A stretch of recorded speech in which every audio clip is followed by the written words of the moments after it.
Hello YouTube, and welcome to the first in what will hopefully be a long line of informative videos regarding some of the basics of Dungeon Crawl Stone Soup. These videos, or at least this one, will be made for the 0.8 and early development of 0.9 versions of the game. They will hopefully cover some of the more basic topics and things you can find in the game and some of the strategies regarding with what to do with them. This video is going to cover one of the most common enemies in the game, known the Orcs. Orcs are a very common staple in almost any fantasy genre, even if they don't necessarily go by that name or by that spelling, and Crawl is no exception. The Orcs in Crawl vary quite radically depending on what point in the game you find them and what items tend to be around them, so they can be quite docile or extremely dangerous depending on the situation. Hope to cover all the types as well as the unique orcs that appear in the game, and hopefully give you some helpful tips on how to deal with some of the more aggravating kinds. I'll use the tiles version of the glyphs to represent them as I'm going through, just so you know which ones I'm talking about. I won't use any of the console version representation, since they're all just colored ASCII characters or glyphs, so that probably wouldn't be very helpful to you, and if you're playing the console version, you probably don't really need a graphical representation of anything to begin with. So anyway, let's begin with some more basic information on what it is orcs do. Orcs are natural humanoids, and they're also living, and this is a very important. This has some very important implications regarding what it is they can do in the game. For instance, they can, because they're humanoid, they can pick up a wide variety of items and make use of them. This includes any weapon that can be used by a medium-sized creature, as well as shields and armor. So if you allow an orc to pass over a pile of equipment or any other kind of stash, they can pick up the items in that pile and use them. They can keep one melee weapon, one piece of armor, and possibly one shield. They can also keep a stack of throwable weapons. Often this ends up being axes or clubs, perhaps javelins or stones, darts, anything that they can find. They can even use a bow and arrow if they happen to come across one of those. So it can be important to not let them get those kinds of items. Orcs can also use potions, scrolls, and wands if they happen to come across any, so it's important to keep those out of their hands, as it can greatly improve or greatly strengthen an orc to give it a rather out-of-depth wand that wouldn't otherwise be able to generate effects of that kind. Orcs in general have very low magic resistance, often on the level of animals, which are not very resistant to magic at all. Even the most powerful unique orcs have a very low magic resistance, below 100. To give you some idea, I believe death yaks are fairly resistant to most magics, and they only have a magic resistance of around 100, I believe. And even the most resistant orcs are well below that. So if you're using any magic that, or wands that can make use of, or that checks magic resistance, this is a good tool to use against orcs. All orcs also have a normal base speed, or a speed of 10 if you're more in tune with the numbers of Crawl. This allows you to take advantage of their lack of speed, although some orcs can cast haste on themselves or others, so that's something to keep aware of. But otherwise, their low speed greatly reduces their threat in nearly any situation. Orcs often generate in packs. In fact, they almost always generate in packs. So even though an individual orc may not be terribly dangerous, although some certainly are, when they come in much larger numbers and are able to surround you, they can become much more dangerous. And this is especially true because a lot of orcs can be very effective even if they aren't on the front line. So you need to be very careful when you're fighting large groups of orcs and make sure you do not get surrounded, and you try to separate the sort of melee-ish orcs from the ones that can fling spells and other effects at you from far away on the edge of your screen. Orcs also, whenever they generate with equipment, always generate with Orcish weapons and armor. This is important if you happen to play an Orc character who gains an advantage when using Orcish weapons and armor, and, well, is usually quite helpful.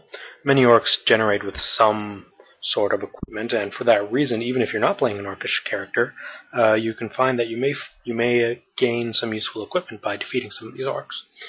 And as you may or may not know, the glyph in the console version for Orcs is a lowercase o, colored appropriately. For weaker Orcs, it's just a simple red. For Priests, it's green, and so on. So with that done, let's go on to look at the specific types of Orcs in the game. The most basic type of Orc is just called an Orc. It's a rather weak monster, although most of its threat comes from the gear it generates. It can generate with a type of armor, often as much as chainmail, and it can generate with a low-level weapon, maybe a hand axe, perhaps even a war axe, or a longsword, but sometimes with clubs and that sort of thing. So a lot of the threat comes from the equipment that they generate with. Often Orcs can be found protecting more dangerous Orcs as part of a pack that they generated with. So you might find perhaps a higher level warrior Orc generated with a large number of lesser Orcs around him. So it's quite often that you might need to fight something more dangerous when you encounter an Orc, but even in the lower levels of the game, you often find Orcs in larger groups, so it's usually the case where you have to take on more than one. So for this, learning how to pull monsters into corridors where you can fight them one-on-one is a very helpful strategy. Orcs have no special resistances to fire, cold, or anything else. They have very low HP, though an Orc is a fairly low-level monster, so it's probably one of the highest HP monsters you'll encounter at the early stages of the game, compared to things like hobgoblins and that sort of thing. They have very weak defenses. Most basic, they have no AC and only a basic evasion level. And in general, the best strategy to defeat these Orcs is just to, when you encounter a large group of them, just try to pull one or two from the main group and pull them aside without the other ones noticing. Unfortunately, they will shout at you when they see you, so this can be a problem, but hopefully you'll be able to pull a few aside and take them on one-on-one. Otherwise, you can just pull them into a corridor where they're all funneled into a choke point and you can fight them one-on-one anyway. And again, because they have the low speed, they generally do not pose too much of a threat. However, you need to keep in mind that when an Orc, if you do fight them one-on-one in a corridor, and you defeat one and the other ones move over his corpse, they'll often pick up his stuff, and maybe even throw it at you, so you need to be aware of that when you're retreating from a larger pack.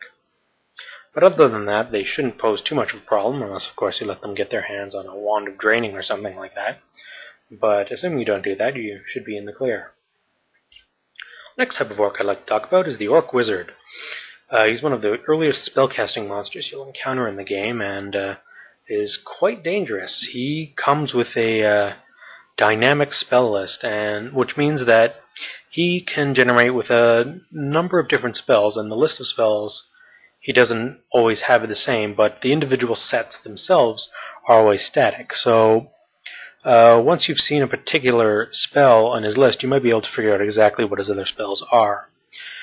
He always generates with some sort of attack spell, maybe several. Among these can include Magic Dart, Throw Flame, and Throw Frost. He also comes with a number of buffs and debuffs that he can often use. One of the more dangerous spells he can use is Slow, to slow you down. This is especially dangerous if he happens to spawn as part of a pack. If this happens, well, you might be in a bit of trouble because all the other Orcs can keep up with you and chase you down and kill you.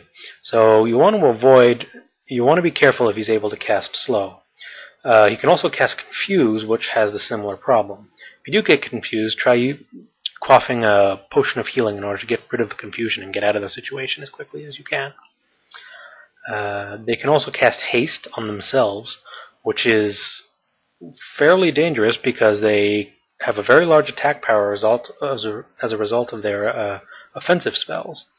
So, and they can also cast Slow on you while hasting themselves, which means they can get as much as 3 or more actions for each one of yours, which can be very dangerous. So you really don't want that to happen. They can blink, which is usually not too much of a problem, but if you're playing a melee character and they keep blinking around and shooting things at you, it can definitely cause you some pain. They can go invisible, like Sigmund can, and this can also lead you to problems because you will likely not have see invisible when you first encounter them. If that does happen, you should probably try to run away. And finally, they can also cast a cantrip spell, which is basically a placeholder spell that does nothing. So it's sort of a gift to the player when a monster casts the cantrip spell, because it doesn't do anything, and it's sort of like, well, he cast a spell, but for this round he's just not going to do anything. So if he does cast a cantrip spell, you're in the clear for that round. He can pick up more dangerous gear that he finds, often from other orcs that you've defeated, though the Orc Wizard should really be the first one you kill if he does generate in a group. And he does generate in a group quite often, usually with a number of orcs to protect him. He also generates with an orcish robe. This robe can sometimes be even be branded or enchanted, and robes are a very popular item type, so they can be a popular source for that.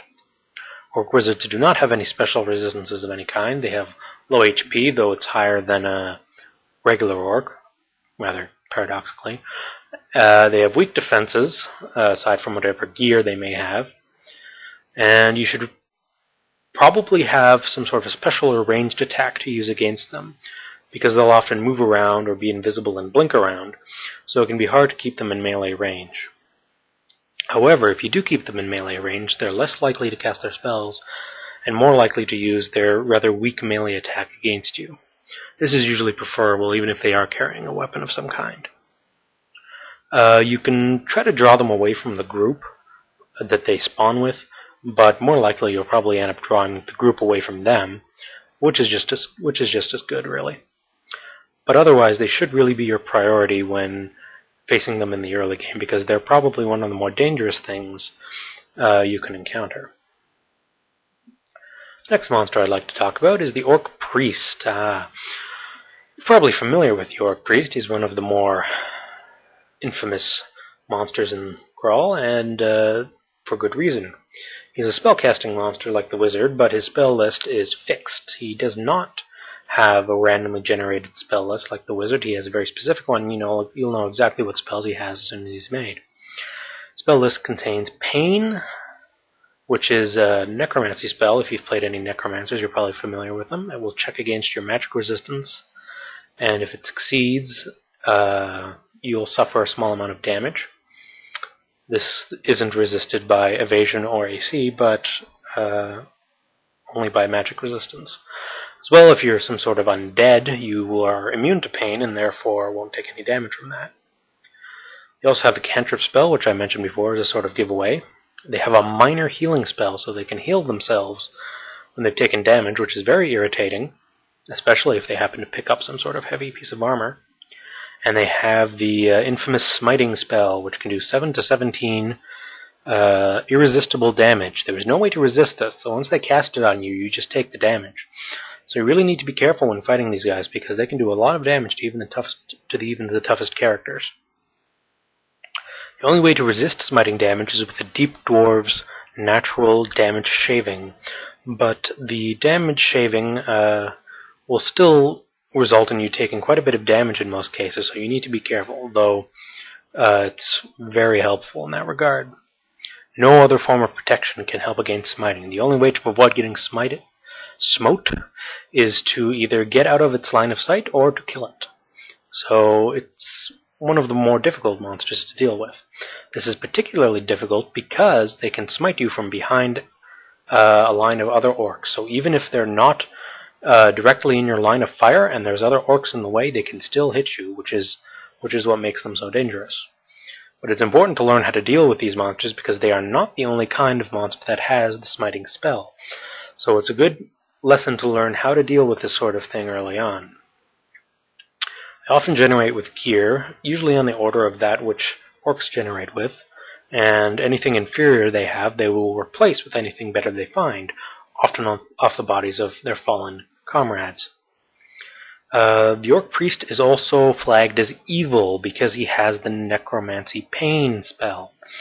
This is important if you happen to be worshipping the Shining One or anything like that, because he will then appreciate the slaying of this Orc Priest. The Orc Priest has no special resistances and has low HP on the order of the Wizard. He has weak defenses. As I mentioned before, you should engage him in melee combat whenever possible. This is to prevent him from casting spells. If you engage a spellcasting monster in melee, they are likely to use their melee attacks, in which case they do not cast and use their smiting. In the case of the Orc Priest, his melee attack is almost always strictly less dangerous than his smiting, so preventing him from using his smiting is always a good thing. You can go invisible and stab an Orc Priest like almost any other monster.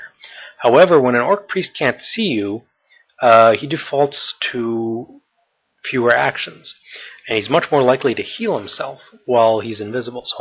While you're invisible, so unless you have a high stabbing rating, going invisible may make it difficult to defeat the Orc Priest. So be careful when you're doing that. Don't engage the Orc Priest's protectors that he may generate with, often other orcs or maybe even other Orc Priests. Try to take care of the Orc Priest as quickly as possible, and then if you're low on HP, withdraw from the rest of the group. Do not engage more than one Orc Priest at a time. Their damage potential in a single round is extremely high. You can take as much as 34 damage from only 2 Orc Priests on the screen in a single round, which will very quickly kill nearly any early character. Treat these guys with respect. They're very dangerous, and even to a high-level character, 2 or 3 Orc Priests can easily work through your hit points if you're not paying attention and being careful to what you're doing. The next monster I like to talk about is the Orc Warrior. He's a melee monster like the vanilla Orc, but unlike the vanilla Orc, he has very high damage. He can do as much as 20 damage to you without any weapons. And if he does generate with a weapon, which he almost always does, he always does generate with a weapon, his damage potential is increased even further, especially if he's wielding something particularly brutal like a battle axe. You need to be very careful with Orc Warriors because they'll also have very hard or very strong armor when they generate, often plate mail. For this reason, you need to be very wary about engaging them in melee because they are very strong melee opponents. They have no special resistances, but they have quite a bit of HP. So, for melee characters, these guys can be quite a bit of a problem.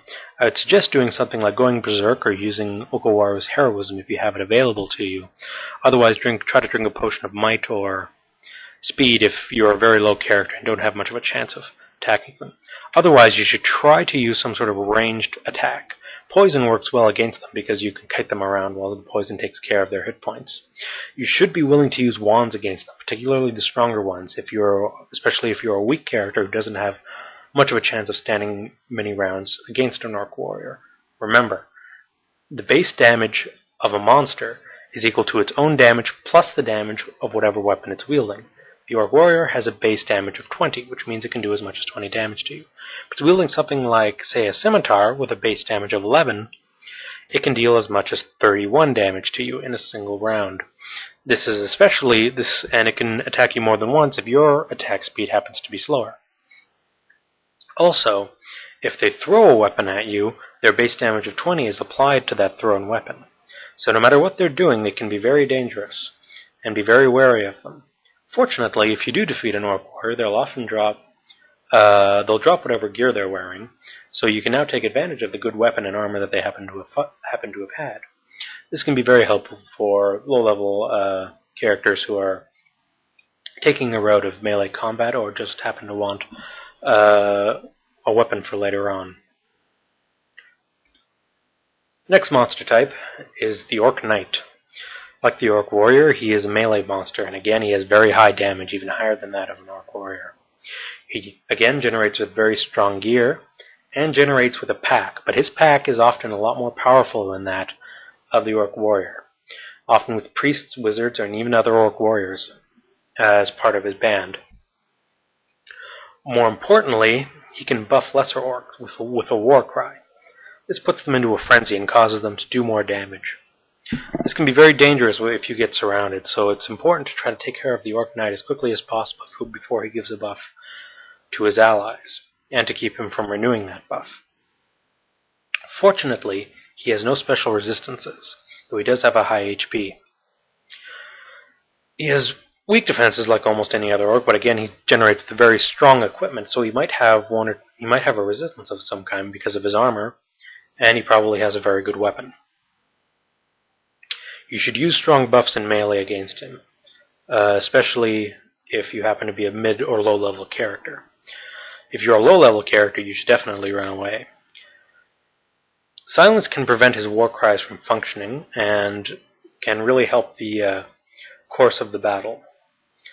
The strategy against an Orc Knight should be similar to that of a warrior, but scaled up for the increased difficulty. You probably won't see an Orc Knight until after you've completed Lair, and as you might have read in other strategies, you should not complete the Orcish Mines until after you've completed Lair. If you try to do the Orcish Mines first, as soon as you encounter it, you'll almost certainly bump into at least a couple of these guys. The Orcish Knight is a very dangerous opponent, and if you're trying to attack him with something like a level 5 or 6 or 8 character, you're most definitely going to die. Well, perhaps not most definitely, but it's very likely. Next monster is an Orc Warlord. They're rather rare. You can easily go through the game without ever seeing one. You're most likely to see probably only one in the Orcish Mines, if one at all. But they're a melee monster, much like the Orcish Knight. Very, very high damage. Be very careful when engaging them in melee because they can hurt a lot. They generate with very strong gear, much like the Orcish Knight. And they generate with a large pack of monsters alongside them. They can use a war cry to buff lesser orcs, which includes Orcish Knights, if there one happens to be nearby. They have no special resistances, but they have a very high amount of hit points, though a very weak defense, once again buffed by its very, very good starting gear. And the strategy for them is basically the same as the Orcish Knights, but you need to keep in mind that they're much, much more powerful than the Knight counterpart. And for a lot of low and mid-level characters, fleeing is probably the best option. Next monster is an Orc Sorcerer. You can sort of consider him an upgraded version of the Wizard, but he differs in a number of ways. He's still a spellcasting monster, but unlike the Wizard, he has a fixed spell list. His spells are Bolt of Fire, much like a Wand of Fire, Bolt of Draining, again much like the Bolt of Draining from a wand or the spell, a spell called Demon, which is a very particularly dangerous spell. It can summon a Class 4, Class 3, or Class 2 demon. This can be very harmless or very dangerous.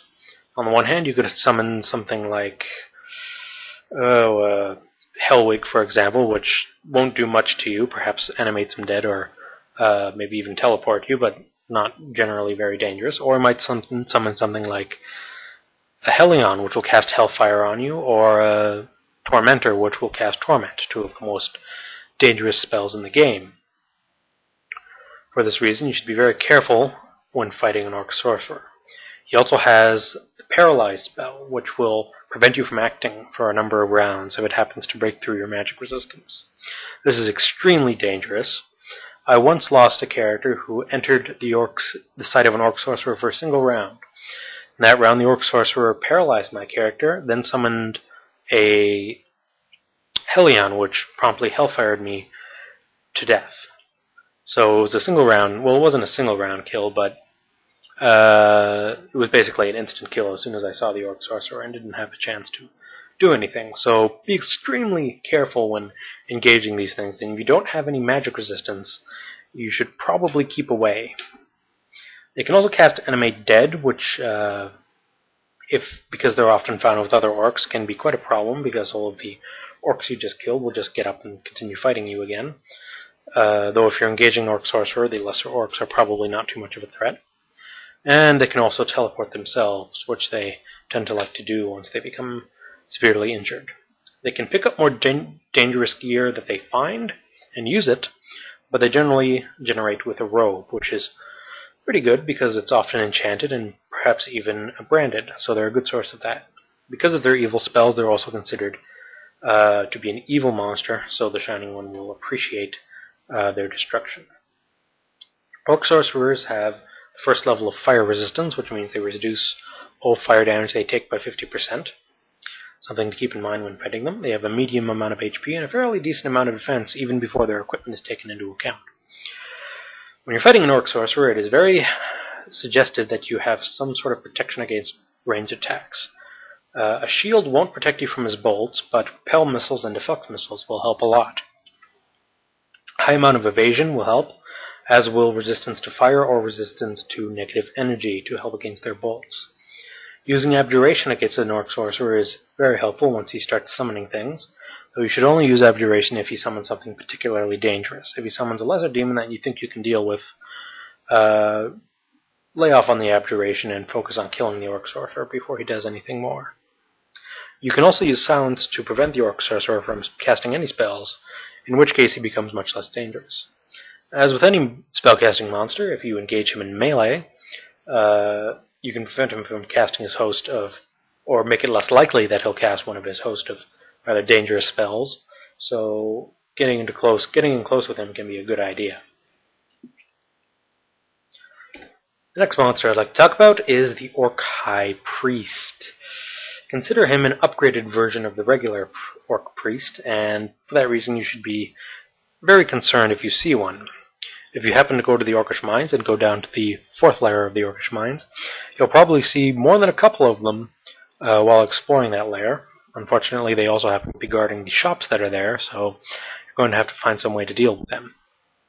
They have a fixed spell list, much like the Orc Sorcerer. Their spells include the Demon spell that I mentioned earlier, should be very wary about, Animate Dead, and the Smiting and Minor Healing spells, which you're already familiar with. Rather strangely, right now, because you'll probably encounter an Orc High Priest much later in the game, the Smiting and Minor Healing spells are probably the ones you want him to cast, as opposed to the Demon spell. So that's a bit of a turnaround in that regard. They do generate with gear and can pick up more dangerous equipment, much like any other Orc. Though they rarely generate outside of the Orcish Mines, so once you've completed the mines, it's very unlikely that you'll see another one later on, though it's not impossible. Again, because of their evil spells, they are considered an evil monster, and the Shining One appreciates their destruction. They actually have quite a bit of resistance. They're completely immune to fire damage, and they're also immune to hellfire, which is important, because they will not take any damage from any of the hellfire-using demons that they might end up summoning. They have a medium amount of HP and weak defenses, again, without considering their whatever equipment they may have. You should try to engage them in melee to prevent them from using their spells. Once again, use Abjuration against any demons that they summon that are particularly dangerous, and use Silence to prevent their spellcasting altogether if at all possible. Once again, do not engage these guys in large groups. They are very dangerous and can make the situation you're in very hazardous very quickly, particularly because they can summon demons that also smite and hellfire you very large amounts of damage. So when you have a screen completely full of monsters that can all attack you simultaneously in a very dangerous and irresistible sort of way, you're in a very bad situation. So try to take these guys out one at a time, pull them apart from the group, and do not engage them with a low-level character, and please, just stay out of the Orcish Mines until you've at least completed the lair. Don't try to clear it with an early level character. I know it's tempting to see it first, but please, do yourself a favor and avoid the Orcish Mines until you're at least level 13-ish. And with that, that is the last of the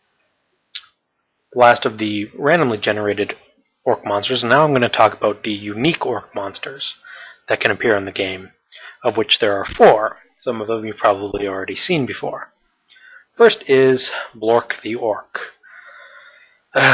Chubby little guy. He's a unique spellcaster.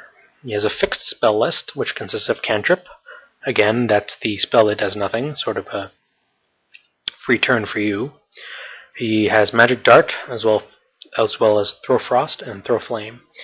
He can haste himself and go invisible. This is important because, unlike an Orc Sorcerer, Orc Wizard, for example, he can do both. Orc Wizards rarely are both hasted and invisible at the same time, but he can do the same. But he can do both to himself, and has quite a penchant for doing so. He generates with rather good gear, usually a very strong weapon, and often a branded good robe. So he can be a good source of equipment if you happen to encounter him. And fortunately, he does generate alone. He doesn't have a pack with him.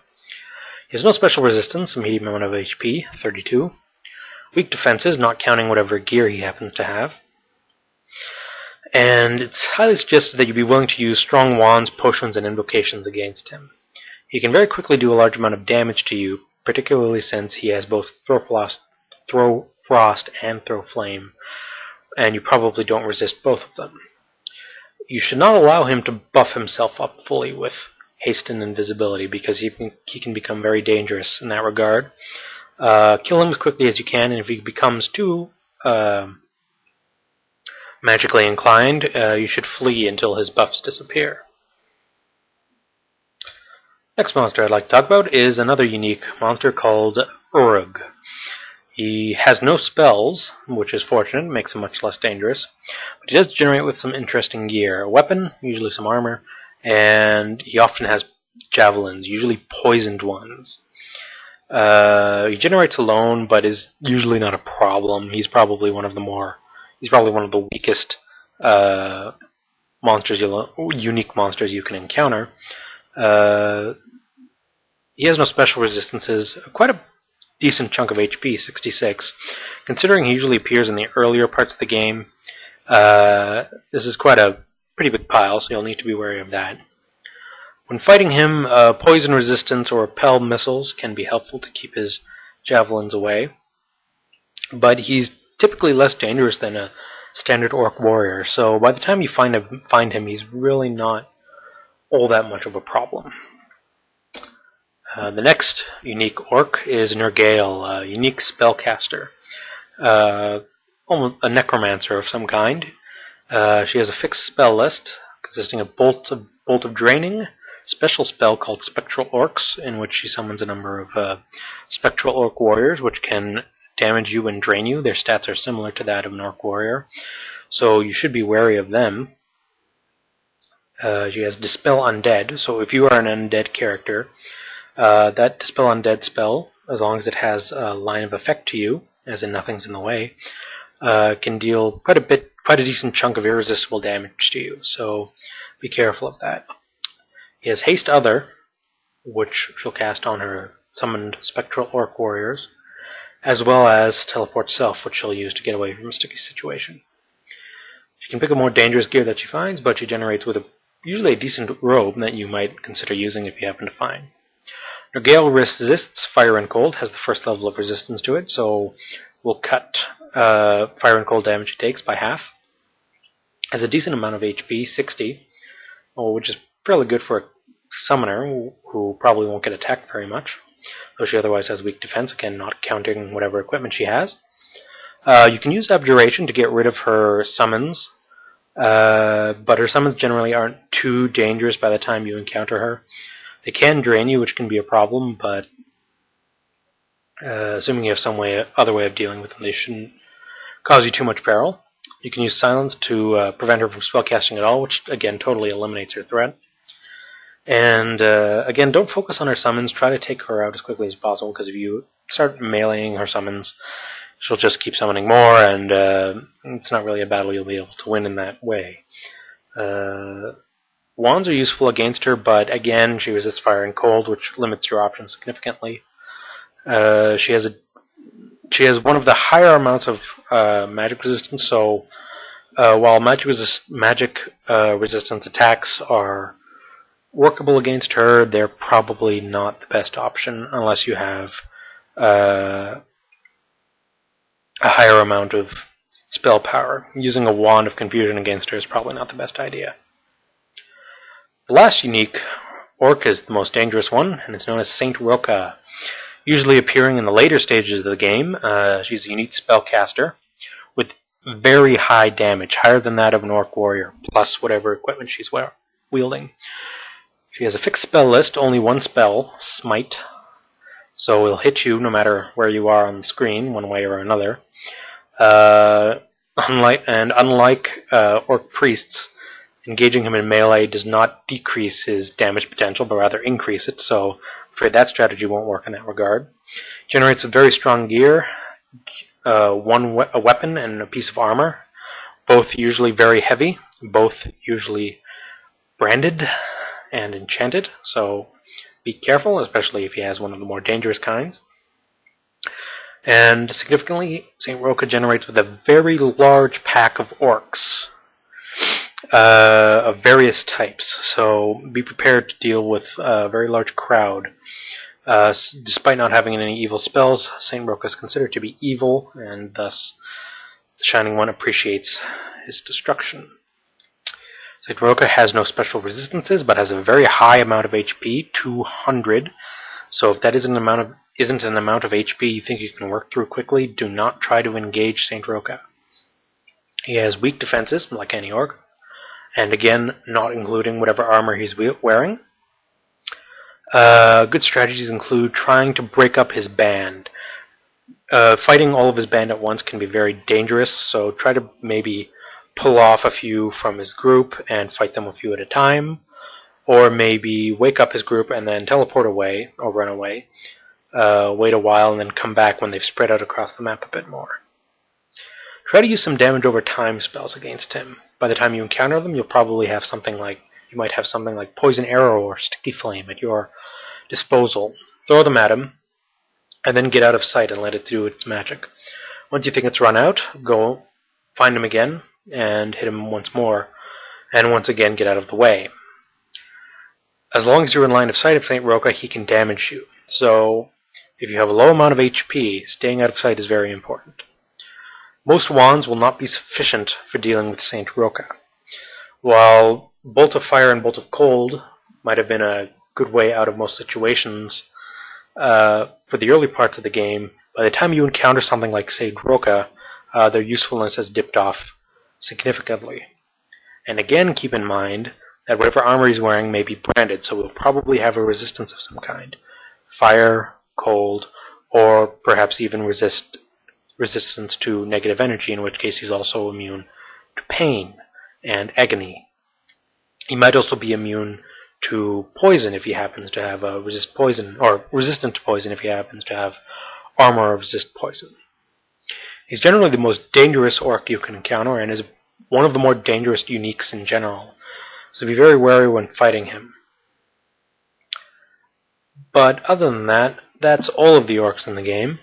I hope you found this video useful, and hope you'll enjoy the rest of them as they come out. See you next time.